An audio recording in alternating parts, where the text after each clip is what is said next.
Fala, aluno, beleza? Aluno, gases é um assunto que tem caído muito nos últimos vestibulares. E ainda existe uma dúvida. Quando usar PVNRT?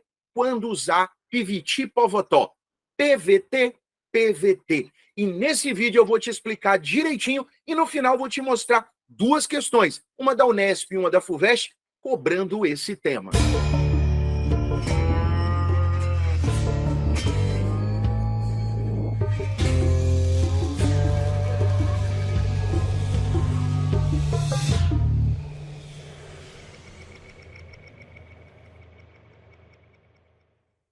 Aqui, já está fazendo parte do meu grupo VIP do WhatsApp? 0800? Ainda não? Aponta o celular para esse QR Code que está aparecendo aqui na tela agora. Vem fazer parte desse grupo. Lá eu posto dicas diárias, tá? Dicas de estudo, o que pode aparecer no seu próximo vestibular, exercícios, vídeos exclusivos, lives, a maior comunidade de química desse país. A galera que vai passar no vestibular gabaritando química, tá todo mundo lá. Vem comigo, eu vou te ajudar. O que é um gás? Gás é um estado da matéria, onde átomos, moléculas estão muito distantes uns dos outros, com uma grande quantidade de energia. A gente considera que não existe mais interação entre essas partículas e a velocidade delas é máxima. Eu trouxe para você aí um balão. Quando você olha para esse balão, eu quero que você entenda o seguinte: a quantidade de gás aí dentro, o número de mols de moléculas ou de átomos de um gás aí dentro, ele é fixo. Suponha que eu tenha 1 mol de gás dentro desse balão. Você também tem que lembrar quais são as 3 variáveis de estado de um gás. Tá lembrado? A pressão, o volume e a temperatura. Como é que funciona isso daí? Se eu aumentar a pressão sobre esse balão, consequentemente, eu vou diminuir o volume, mantendo a temperatura constante. Então, se eu aumento a pressão e, consequentemente, eu diminuo o volume, um aumenta, o outro diminui, são grandezas inversamente proporcionais. Um outro ponto, eu posso aumentar a temperatura, mantendo a pressão constante, consequentemente, vai aumentar o volume. Você entendeu que quando eu aumento a temperatura, eu também aumento o volume? Então, são grandezas diretamente proporcionais. Agora, se eu aumentar a temperatura, mantendo o volume constante, aumenta o grau de agitação das moléculas dentro do balão, elas vão colidir com a parede do balão com muito mais força, consequentemente, mais pressão. Aumentei a temperatura, aumentei a pressão. Também são grandezas diretamente proporcionais. Bem, então agora a gente já entendeu que a relação entre pressão e volume é inversamente proporcional. A relação entre temperatura e pressão, elas são diretamente proporcionais, assim como temperatura e volume. E a partir destas 3 variáveis de estado, a gente chega aí à nossa equação geral dos gases. A pressão, o volume e a temperatura inicial vai ser igual à pressão, o volume e a temperatura final. Bem, muita gente troca isso, coloca pressão inicial, volume inicial, temperatura inicial é igual pressão final, volume final, temperatura final. O que a galera chama de PVT-Povotó, equação geral dos gases. Agora, um ponto importante. Quando eu uso a equação geral dos gases? Quando eu modifico as variáveis de estado, só elas.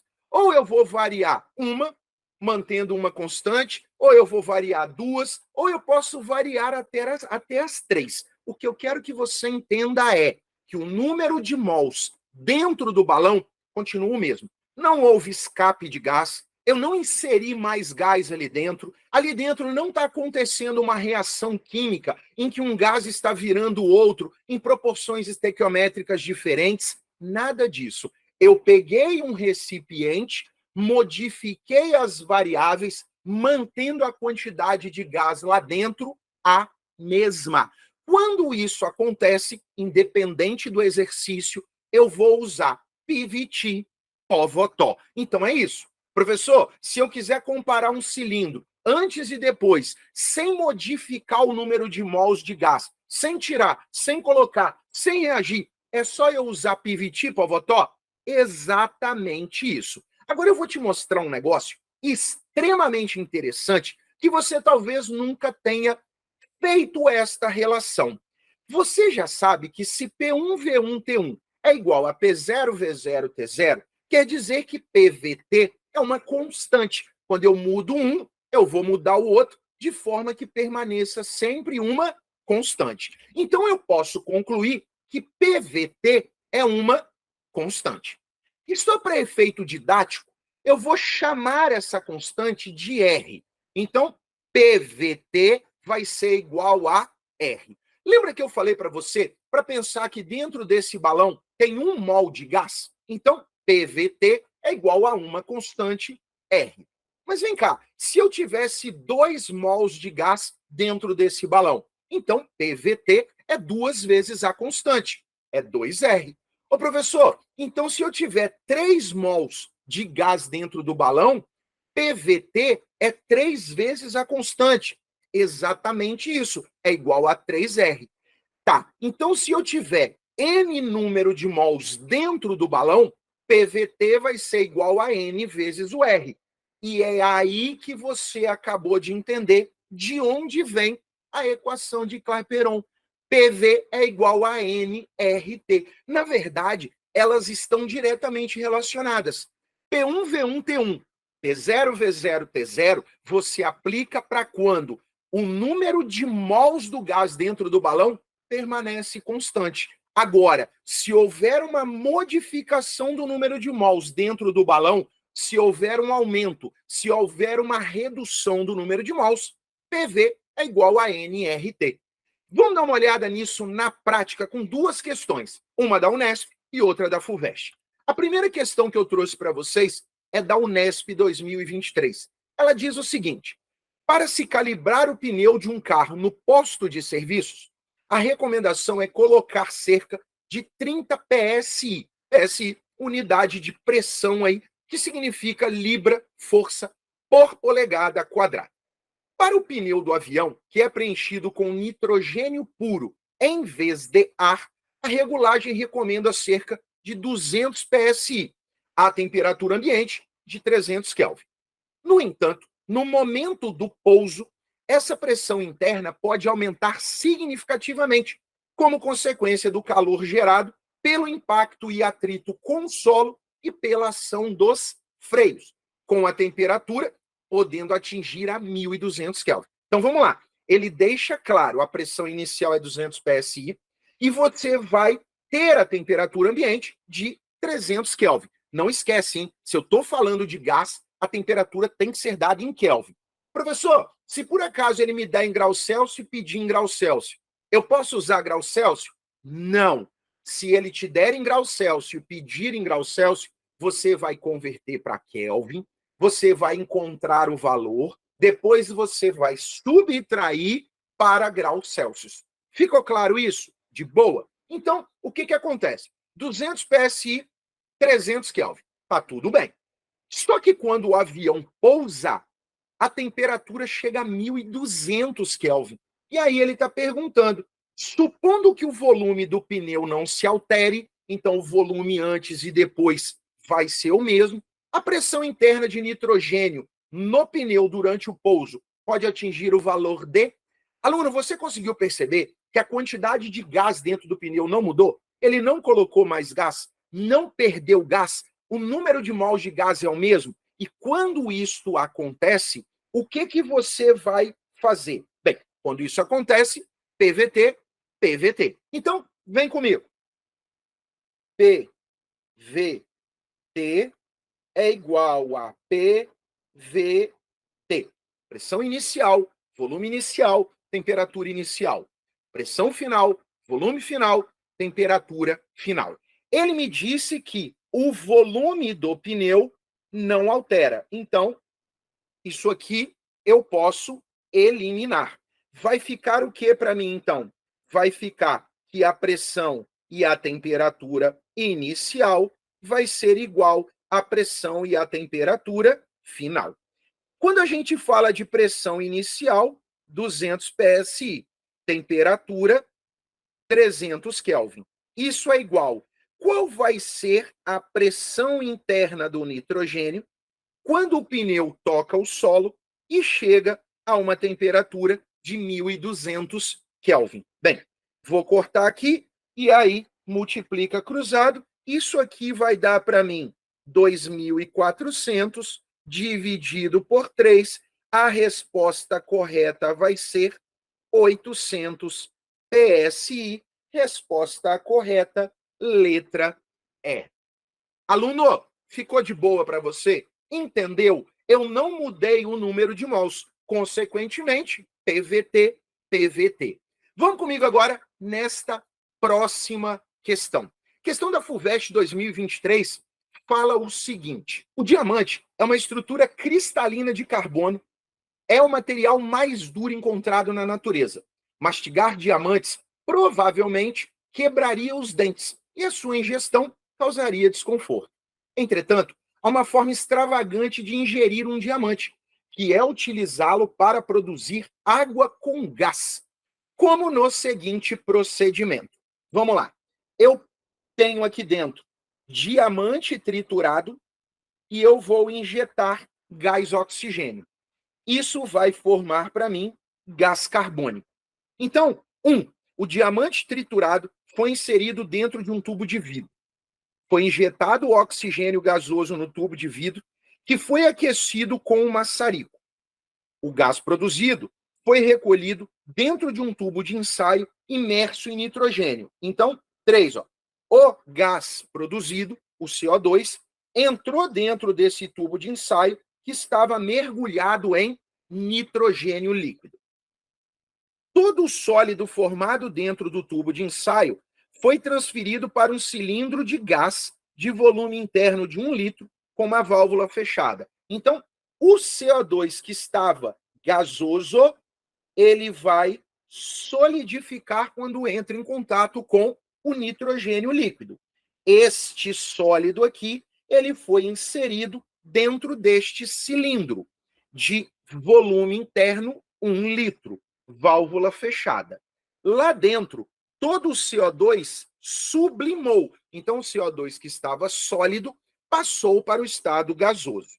O cilindro de gás foi então conectado a uma garrafa de água, está aqui, conexão com a garrafa de água, e foi gaseificada com a abertura da válvula. Perfeito, entendi tudo.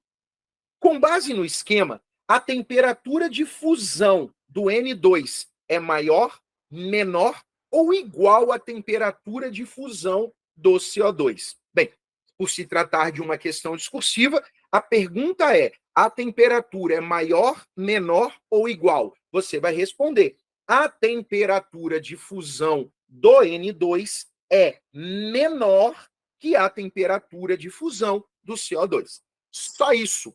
Vem comigo aqui.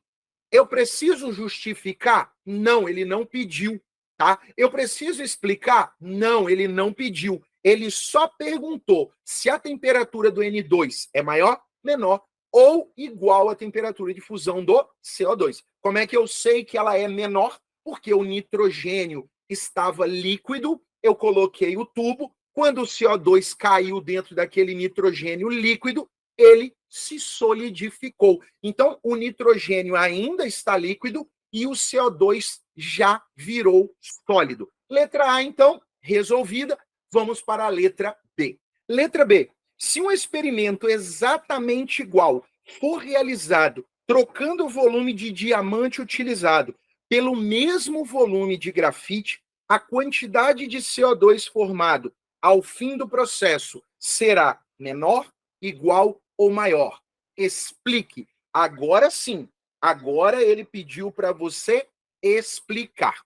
Mas, professor, vem cá, eu não sei como é que eu vou fazer isso.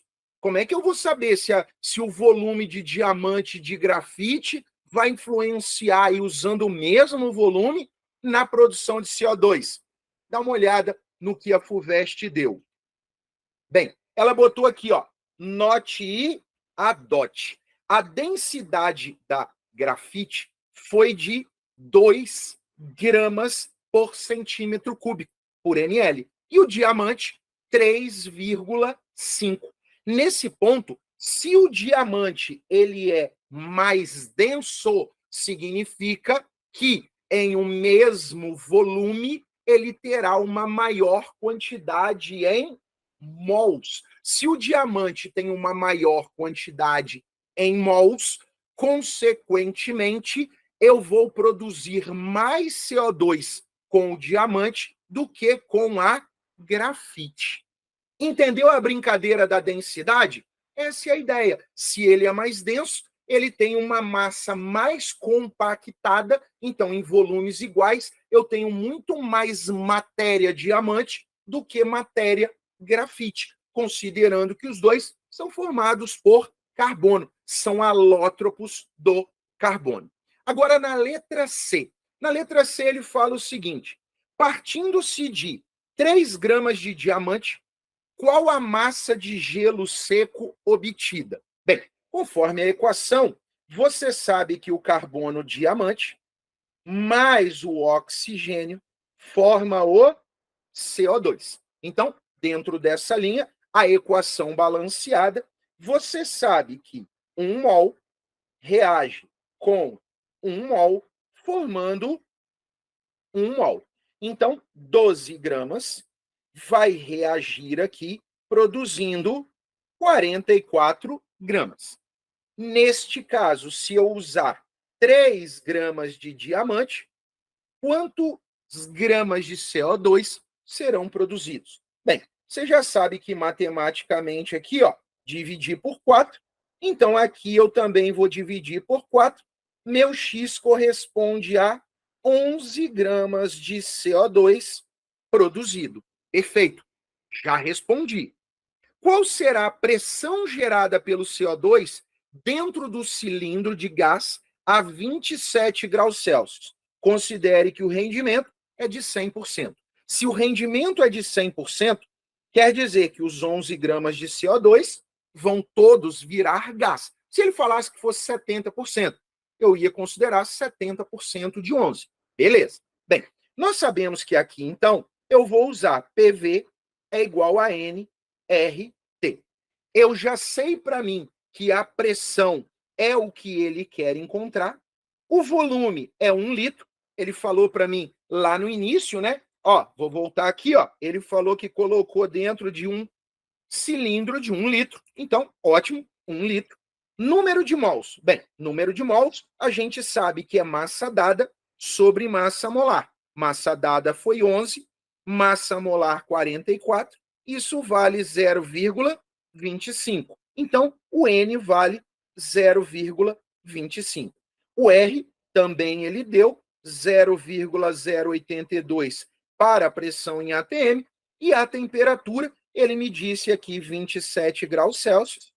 Kelvin é graus Celsius mais 273, isso corresponde a 300 Kelvin. Nesse caso, eu tenho uma pressão de 6,5 atms. As 3 opções respondidas. Aluno, ficou claro, então, a diferença quando eu aplico PVT, PVT e PVNRT? Entendeu que essas duas fórmulas, elas conversam? Uma, na verdade, é derivada da outra? Para saber muito mais que isso, aponta seu celular para o QR Code ou clica no link que está na descrição do vídeo. Bora para o nosso grupo VIP conversar todo dia lá as principais dicas de química para os maiores vestibulares do Brasil. Qualquer dúvida é só deixar nos comentários. No mais, um grande abraço, fique com Deus.